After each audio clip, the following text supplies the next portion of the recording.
Commissioners, we are currently live streaming on YouTube for today's meeting, November 9th at 6 p.m.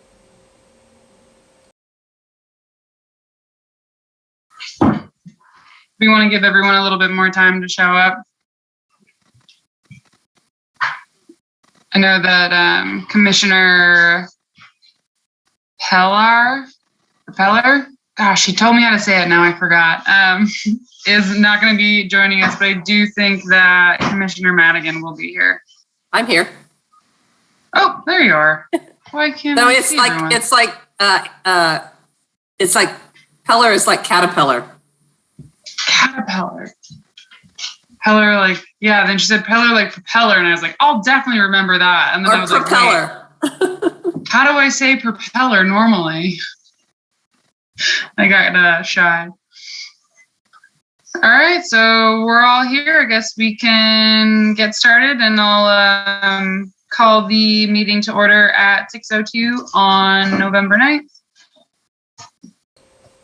Let's see, Richter.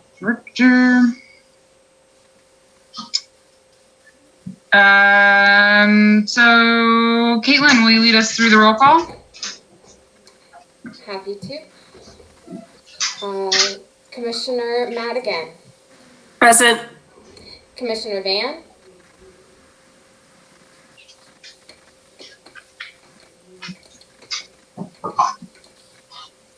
Present.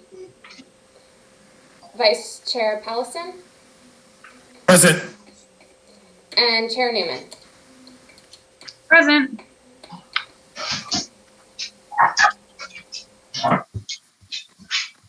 All right, let's move into public expression. The Mendocino County Fish and Game Commission welcomes participation in all commission meetings. This item is limited to matters under the jurisdiction of the commission, which are not posted on the agenda and which may have not already been considered by the commission. The commission does limit testimonies to the matters not on the agenda to 3 minutes per person, and no action items can be taken. Do we have any public expression? We have not received any submissions for public expression.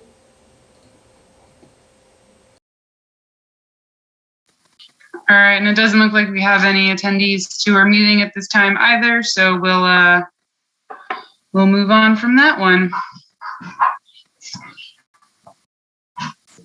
Next up, the approval of the minutes, which we don't have.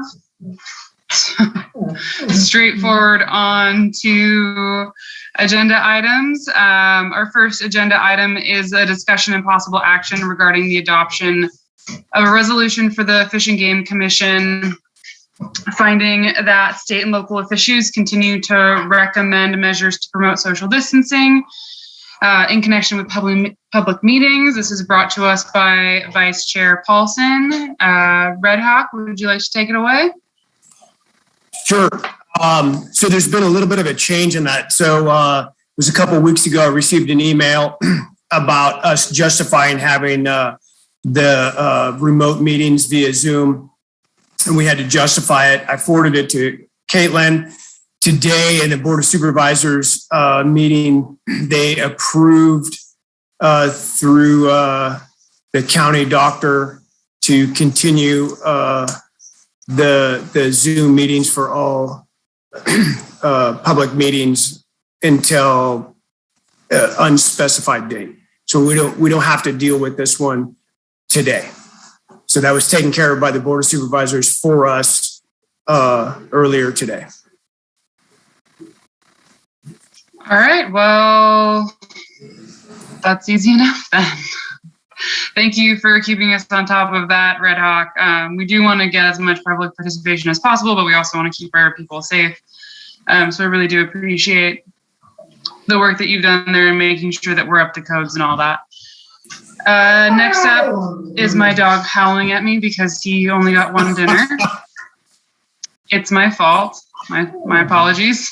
So good. Discussion and possible action regarding a letter to the Board of Supervisors requesting the Mendocino County Fish and Game Commission to be included in future fish and wildlife issues.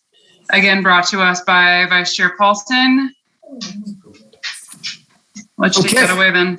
So I brought this up. It was a while back. It was in the commissioner's report where I think I was asked you guys' thoughts on writing a letter to the Board of Supervisors to be included on all of the sensitive issues with fish and wildlife issues. And it was stemmed from being excluded from the cannabis program with rangeland improvement or acceptance of a rangeland into the cannabis program. And then it was there's one other issue where they changed the county policy on the trapping issue. There was no contact with us. And so what I would like to do with your support is create an ad hoc committee, write the letter, and submit it to the Board of Supervisors as soon as possible. So that's where I'm sitting at now. I agree with you fully on this one, Red Hawk. I think that we definitely need to be included, and it sounds like we need to speak up to the commission or for the Board of Supervisors and let them know that we're here and we want to be included, because we seem to continue to be passed over. So yeah, you've got my support on that one. I think it's a great idea. I would be more than happy to join that ad hoc. Perfect. So would you like a motion? Do we need one? Yes, we'll need a motion. I make a motion that we form an ad hoc committee with the purpose of developing a statement through a letter to the Board of Supervisors requesting inclusion in matters concerning fish and wildlife. And we also need to define what those matters might be. Say that one more time, Patty. I request that move that we form an ad hoc committee with the sole purpose of developing a letter with a memo that states that the Fish and Game Commission is here and would like to be included in future discussion items pertaining to fish and wildlife in Mendocino County. Perfect. I second that. Did I do that right? All in favor? Aye. Aye. Aye.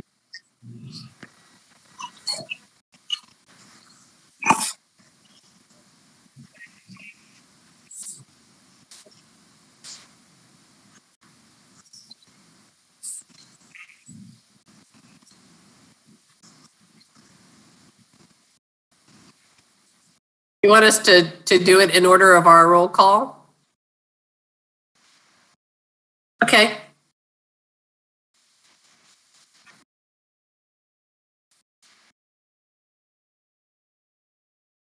Yes.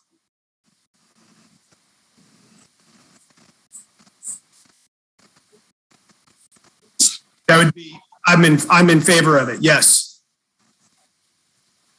Aye. Oh, yeah. Aye.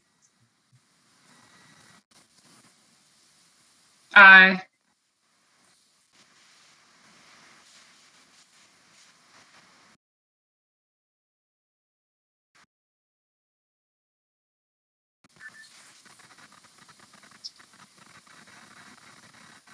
All right, so we're just breezing through this agenda, guys.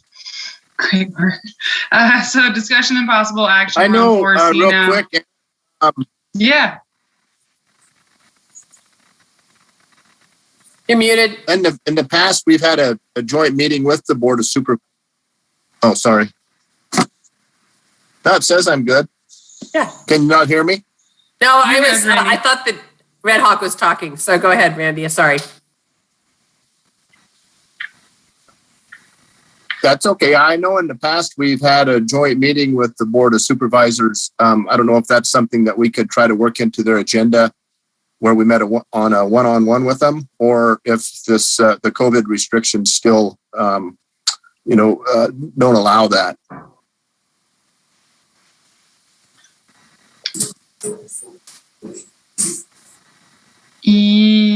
Commissioner Paulson? I think that's a good point that Randy made. Maybe, Anna, we can include something like that in the letter to try to develop maybe a biannual meeting with them to just have that report. We don't have to meet every other month or anything, but just keep that door open. I think that's a good point. Yeah, I agree with you there. Go ahead, Randy. It was just a once a year deal that we would meet with them. It wasn't, biannual or anything like that. And, there was a lot of good information exchanged through all of this. Patty, I think you were on the commission on a couple of those. And, it was, I felt good leaving the meeting that everybody kind of understood where everybody stood, on their fish and game concerns. And it helps a little bit with your, in a face-to-face with the Board of Supervisors on where we stand on certain wildlife issues.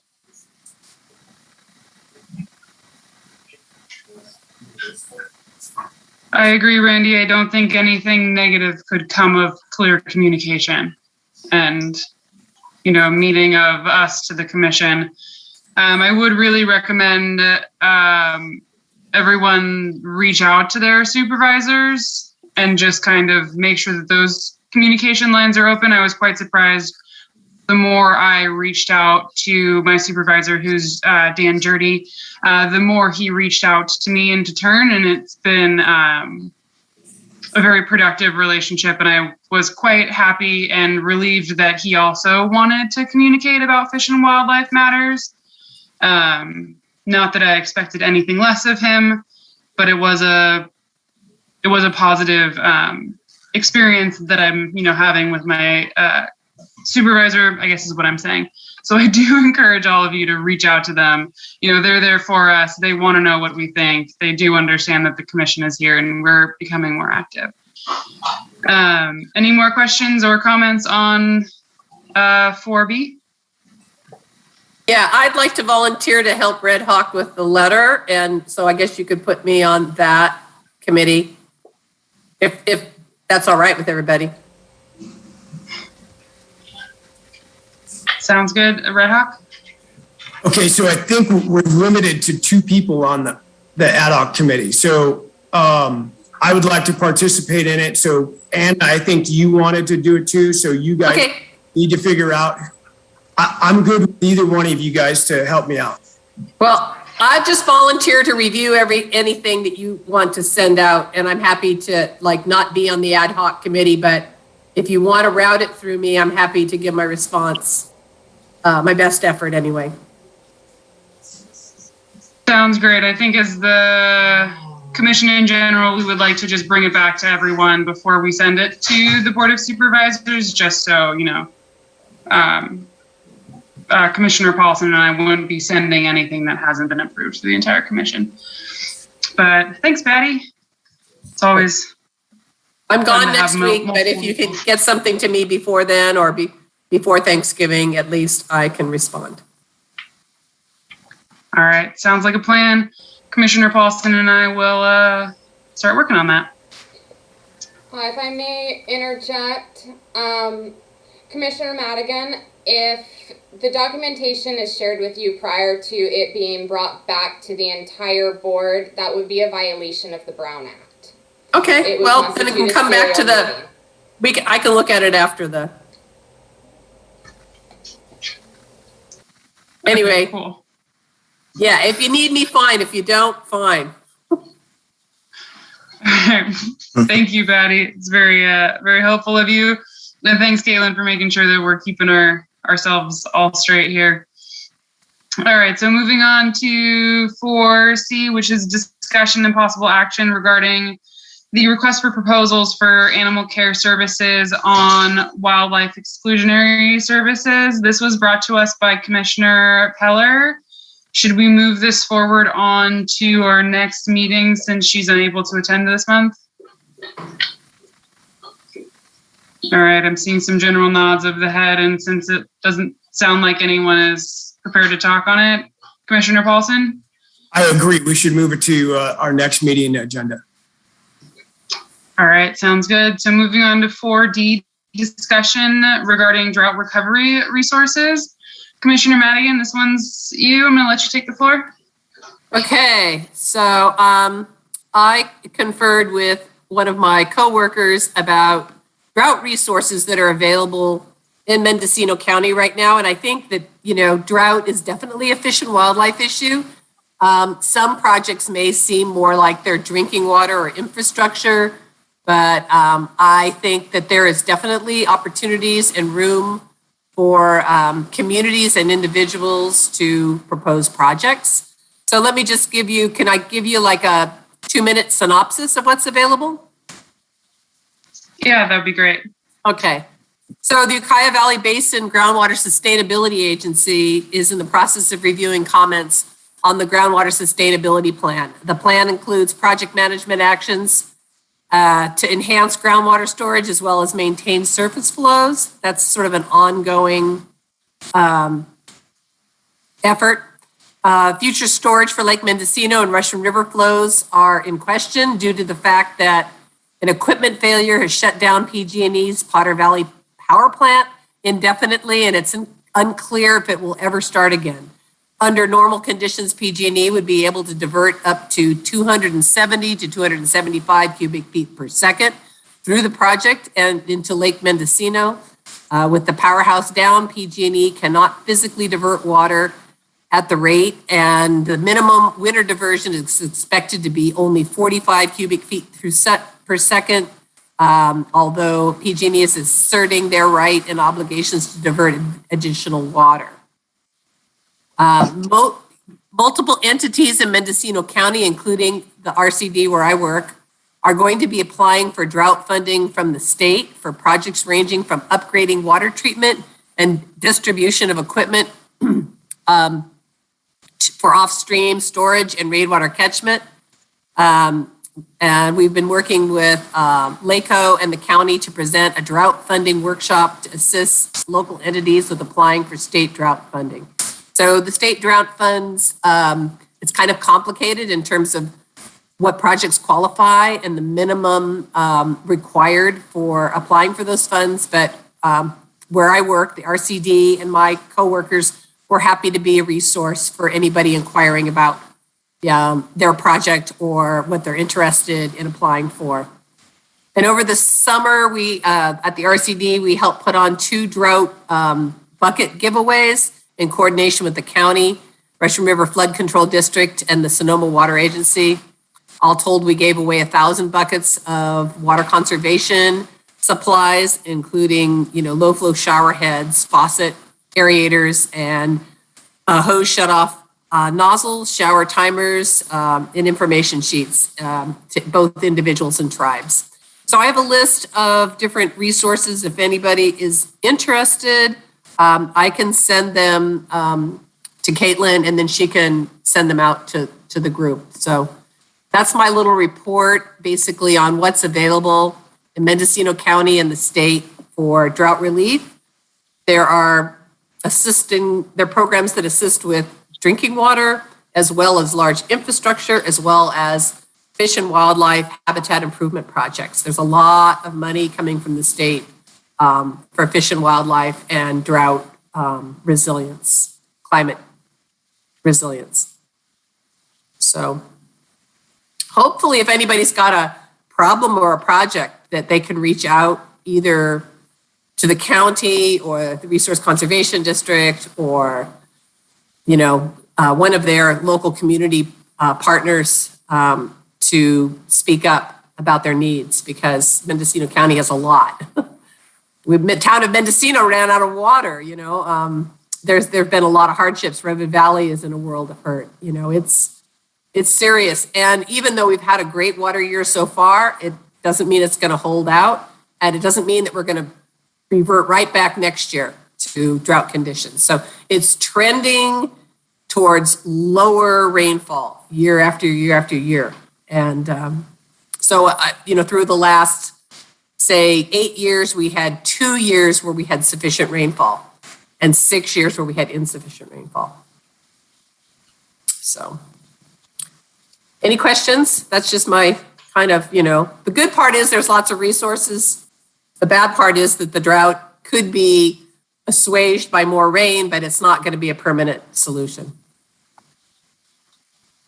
So storage is going to be key, and fixing leaks is probably the best thing individuals and systems can do to troubleshoot the loss of water and to make sure that we can get through, provide for our needs, and also leave some water for wildlife. Any questions? Thanks, Patty. It was a good report. Thank you. I have to say that most of it was my colleague, Deborah Edelman, who serves the Ukiah Valley at the Resource Conservation District. And she's been kind of championing that from our end. And I have stepped in to help with the workshops and grant funding resources. That's it. All right. Sounds good. Thank you. I think it's really important that we make sure that, everyone knows that there are resources out there if they do have projects available for them. So if you could keep giving reports on that, it would be great. Or I can give you certainly updates. Yep. Yeah, cool. All right, guys. Well, that brings us to the end of our regular agenda. We're just going to move on to commissioner reports and announcements. Commissioner Paulson, got anything for us? Yes, there's just two things real quick. One, Don White from the California Fish and Wildlife was hoping to be able to attend today, but was unable to. He was just going to do an introduction of who he is, and so we can start that rapport with the new people in our local fish and wildlife. And then Caitlin I would like Caitlin to talk about some of the problems she's having with the email and our phone. She has a great idea with the phone and our website. And so, Caitlin, if you would enlighten us on what's going on. So currently the way that our public expression works is that members of the public can fill out a public comment form that is located on the Planning and Building website, and it is sent to a specific email within the county. As a employee of Planning and Building, previously I did have access to this account. I don't have access to that account anymore since I've moved to the cannabis program. They have been very good about forwarding those comments and so forth. However, in the future, I would be very concerned about if another secretary were to, say, step into my place, not having any of those county resources. And I think that the direction should be for the public to reach out to the secretary through the Fish and Game Commission's Gmail account in order to get all of the information regarding meetings so that people are able to attend. The phone that is currently listed on our website, I haven't found where that phone is. And I think that we should update that number to the Fish and Game Secretary's cell phone that you had previously approved the purchase of, and that way they're always able to get a response. So I just wanted to present that information to you. I don't think there's any reason why we need to have it as an action item, to make those changes, as it's for the good of the public and the commission at large. However, if anyone feels that we should agendize that, I am happy to do so for the next meeting. Commissioner Paulson, you want to go first? Yeah, so I think this is something we can decide right here and now on what direction we want to go with. I like the idea of switching the phone number to the cell phone that we have for the secretary.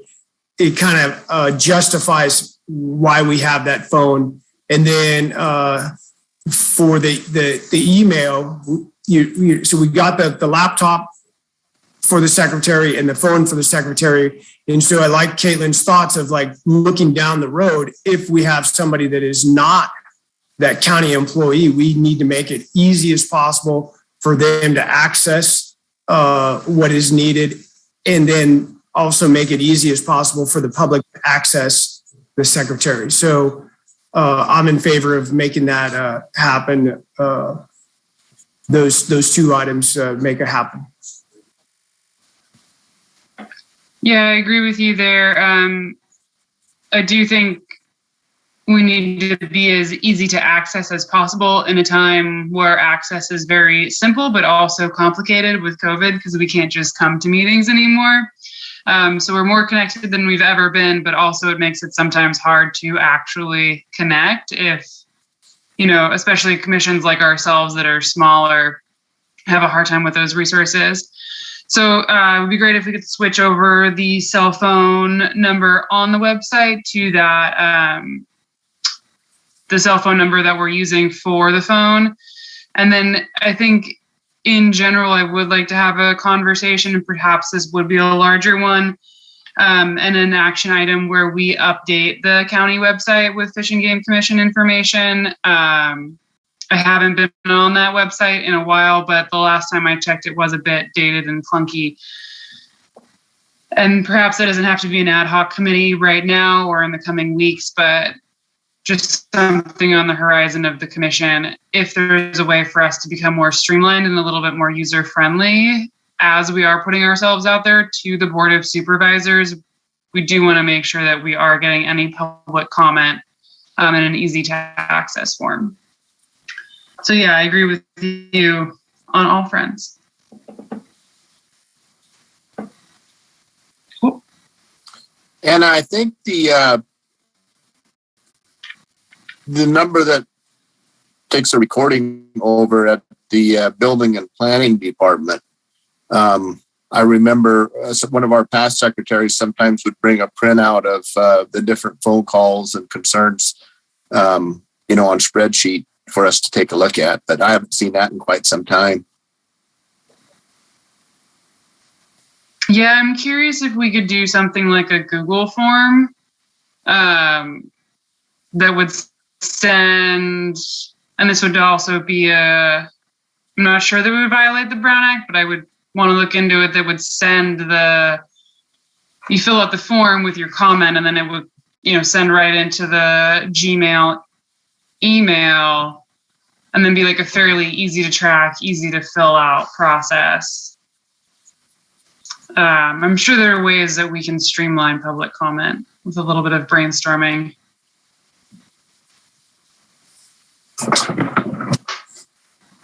All right. Any other comments on that topic? Okay, Commissioner Van, what do you got? Oh, Red Hawk.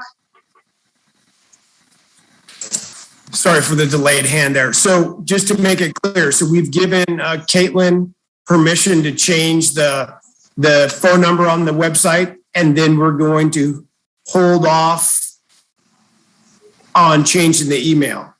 I just want to make it clear. I wasn't sure what you were saying about the email. Yeah, let's hold off on changing the email, and then next meeting, let's get an agendized item where we can do a discussion and possible action on streamlining public comment. Caitlin? On the public website, the email that is currently listed is the Fish and Game Commission's Gmail account. But it's not where the form is currently set to send those public comment requests, just for clarification of the commission. Got it. Thank you.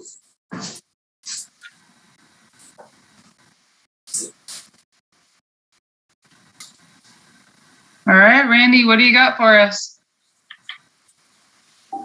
I don't know if everybody's aware that we have a new fish and wildlife biologist assigned to our areas out of the Willits area. His name's Thomas Batter. I've spent some time in the field with him. He's very enthusiastic about his work. He's very easy to work and communicate with. And I did invite him to Zoom in with us this evening. He said he would probably be out in the field late, but I was wondering if we could add his email address to a list of invitees for each meeting. And I have that email available if that's something that we could discuss and, possibly add him on.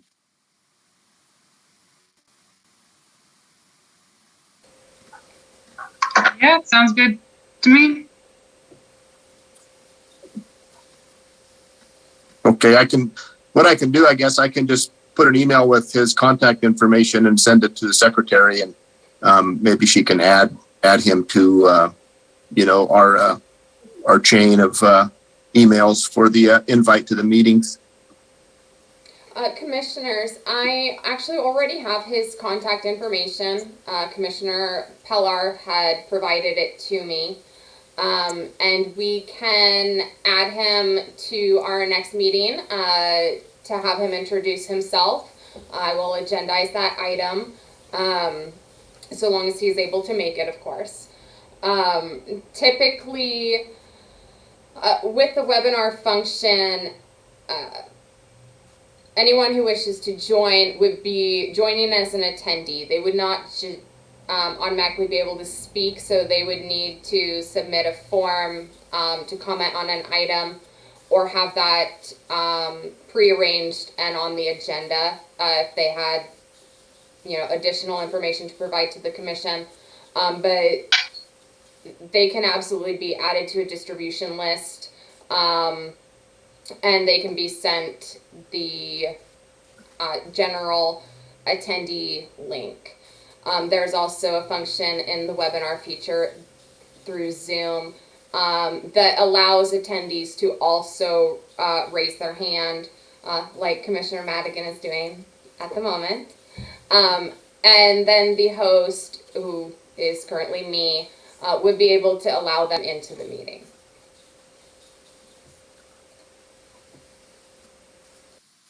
Okay. Cool. Commissioner Madigan, do you want to speak with your hand raised, or you just? No, I am raising my hand because I think we need to talk. I think we need to talk. It's not on the agenda, but we need to talk about our grants program and whether the audit found anything that we need to be aware of. And so I would like us to really focus maybe our next meeting on reconstituting our grants program, because really that's one of the reasons why we have a commission. And we have, years of not being able to offer that to our community. And it seems to me like we could get back on that track.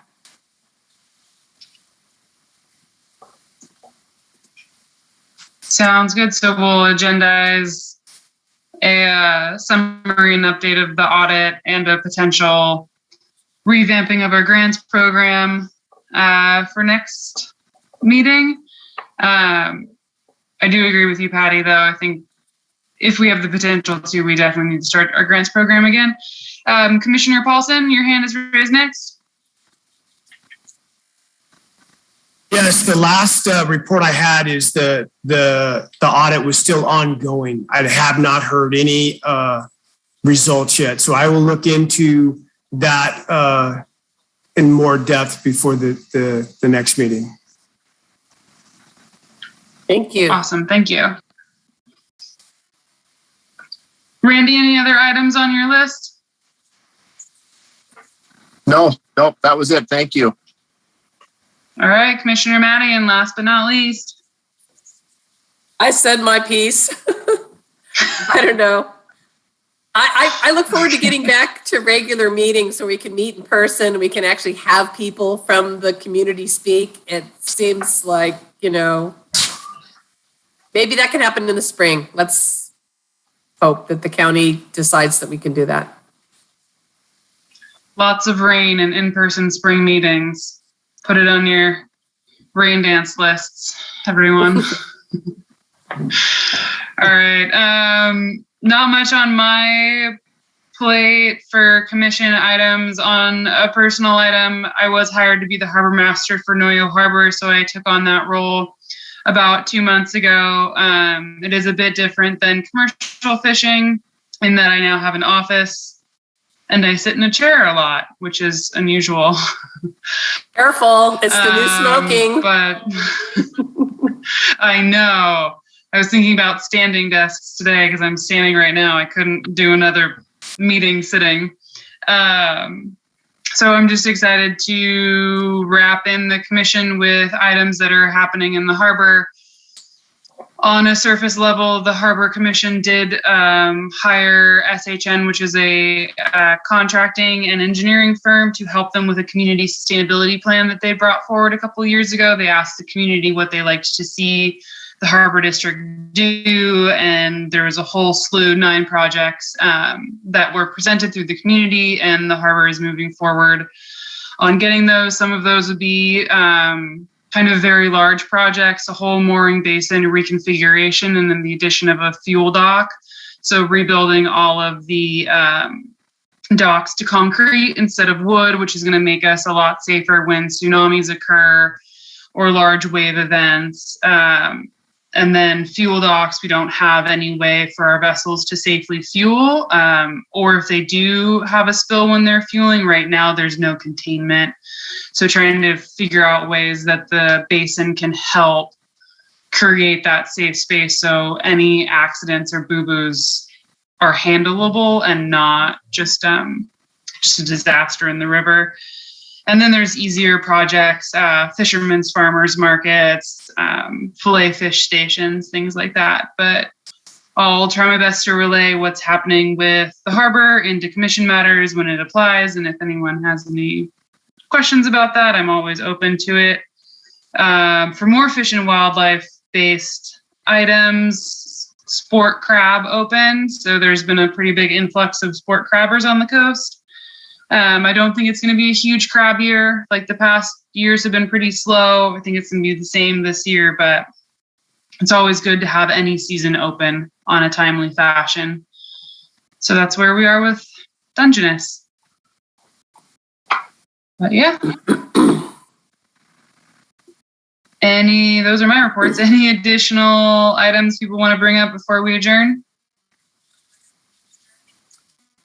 Real quick, Anna, on the abalone stuff, is there any new developments on that stuff? I know we worked a lot on with Josh Russo on some stuff, and gave some grant monies to him, different studies. Is abalone, where's that on the horizon? And do you think, being the harbor master, the health of the abalone? The healthy abalones. It sounds like the State Fish and Game Commission is going to relook at the fisheries management plan in 2026 and make a decision from there with how the current ocean climate looks with all of the urchins. I would be surprised if they were to reopen the abalone fishery. We're still having massive urchin barrens. We are having a good kelp year this year, but it's not... some is better than none, and we're at the some is better than none. Not a great year, but when you've been so starved for kelp, any kelp blade is like a Hail Mary. So I would be surprised if they did open recreational abalone in 2026, but we shall see. Hopefully the ocean can keep on its positive upward trend. Yeah, I know some of the areas that we targeted with some of the grant money for Josh and the program down there. I went down and, was a part of it just as to view with the urchin removal they were doing. And talking with some of the divers, they said that the stuff that they had done looked like it was working quite well. And I just was wondering if there had been any follow-up. That's been several years ago, on the health of that abalone where we participated in that program. I guess we'd have to reach out to Josh to see if he's followed that at all. Yeah, I think he has still been active in that. I know that since those pilot programs kind of started and we were some of the first funders there, some really large organizations have stepped in and started listing major money towards purple urchin removal. So the Nature Conservancy now has a North Coast representative working on kelp forest and urchin removals. Reef Check has really expanded their programs. So I definitely feel like we were at the forefront of those granting cycles, kind of in that critical process. And now we're looking at major money. I can't remember how much, but Governor Newsom pledged a significant portion towards kelp forests and ocean resiliency to be split out, I think, in the next 5 years. So it's well on everyone's radar, but I'm not sure we're seeing any results at the moment. And I think if anything, we can say that we're really the first, some of the first grant funders to step in and get those programs off the ground, which is always important. Yeah, the little bit that ends to the big bit. Yeah. Absolutely. All right, guys. Well, it sounds like we've got, 6 is future agenda items. It sounds like we have quite a few on there. Updates on audits and our grant cycles. And then looking at the websites and then as well as community participation, a possible introduction of the new, not rangers at Fish and Wildlife field. Fish and Wildlife, biologist. Great. Anything else that someone wants to agendize? Commissioner Paulson? I don't know if it needs to be put on the agenda, but I was just thinking before we sign off, we should set the date for our next meeting. Yeah, okay. January. So that would be the second Tuesday in 11th of January. January. Yep. 6 p.m. Does anyone have any direct conflicts at the moment? Nope. No? I'm good to go. All right, let's do January 11th at 6. We're just going to assume it's a Zoom meeting until otherwise informed by the county. And real quick, Anna, do you know off the top of your head seats we have open? I know there's five of us sworn in, but we should have 2 more seats that are vacant. Do we know what districts those are in or what supervisor role districts those are in? I don't know off the top of my head, but I can look it up and we should try to recruit or whatnot. Commissioner Paulson, do you know? Yes, we have an opening. Well, the only official opening is coastal at large. And then District 2 has not been represented. I think his first name was Mike. It's been quite a few years, months. So that's what I know. Yeah, Michael Ford was our representative there. I remember reaching out to him and he was interested in continuing to participate. But I think if a commissioner misses any more than 3 meetings, they forego their seat. I might have to look on that. Caitlin, do you know? Your hand's raised. I would have to look into the bylaws. for the number of meetings that you can miss. Former Commissioner Cura, Michael Cura, did reach out regarding the Form 700 information. It was my first communication with him. I did let him know his term was expired, and if he was interested in continuing on the board and being reinstated to his seat, he would need to reach out to the clerk of the Board of Supervisors for that to take place. About what time was that? How long ago? Give me just a moment and I'll actually look up that email.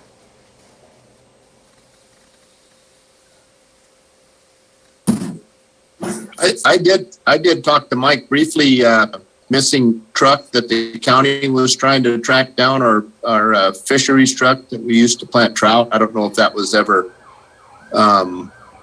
found or what became of that, but Mike said the truck was normally parked at the hatchery, but was moved over to the Low Gap County garage, but they were unable to locate it.